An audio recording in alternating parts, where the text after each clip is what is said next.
Hello and welcome to cookingflavors.com.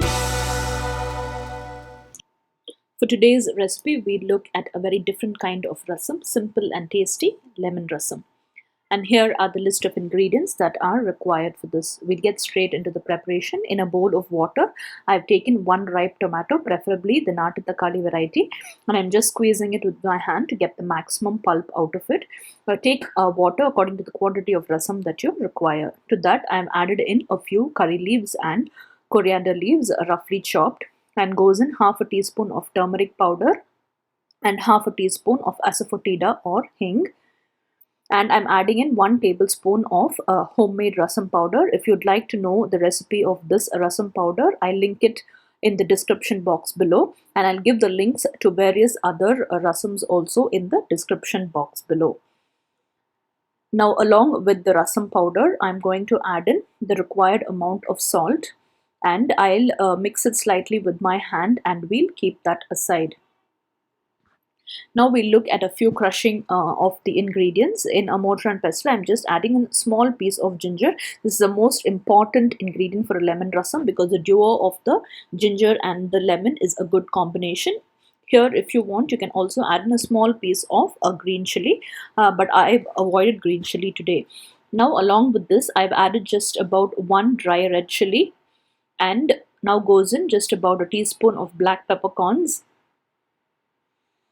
and a teaspoon of cumin seeds. All these are there in the rasam powder also, but when you crush it separately and when you season it, it will give the rasam a very good taste and flavor. I do this for all my rasam recipes, so try doing this for any kind of rasam recipe. It will bring out a super good flavor and taste. Now, along with this, I'm adding in 2 cloves of garlic and just about 2 curry leaves. We'll crush them all together, and we'll keep these crushed ingredients separately aside. Now, in a kadai, I've taken ghee and oil. Now see, I've got the juice from one whole lemon. I've taken it and I've kept it separately. Now, in a little bit of oil and ghee, I'm adding in a teaspoon of mustard seeds. Once they splutter, I'm adding in the crushed ingredients.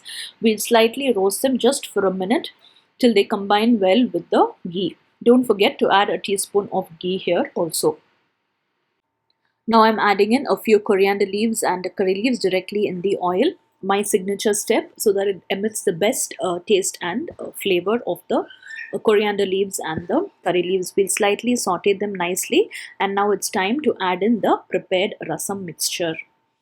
If you want, you can also include dal in your rasam, but I've not included dal today. If you're going to add dal, add at least 2 tablespoons of cooked tur dal or just the dal water alone, and you can add it in the prepared mixture itself.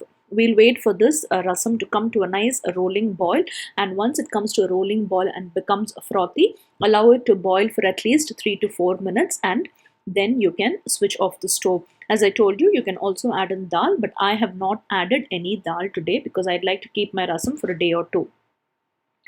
Now see, I've switched off the stove. Only after switching off the stove, allow it to rest for at least 3 to 5 minutes, and then add in the lemon juice. I'm adding about 3/4 of the lemon juice that I've collected, and you can check for the sourness that you require, and you can adjust it according to your taste and preference. I'm adding a little bit of salt because after adding in the lemon juice, it required a little bit of more salt. That's all. A perfect, tasty, hot and tangy lemon rasam is ready. But remember to add the lemon juice only after you've switched off the stove. Do try this recipe and give us your feedback if you really like this recipe today. Subscribe to our YouTube channel and post in your comments and suggestions. Do not forget to click on the notification bell symbol, and also subscribe to our Tamil channel, Samayal Suvai. Till we see you again with another new and interesting recipe. Thank you and happy cooking.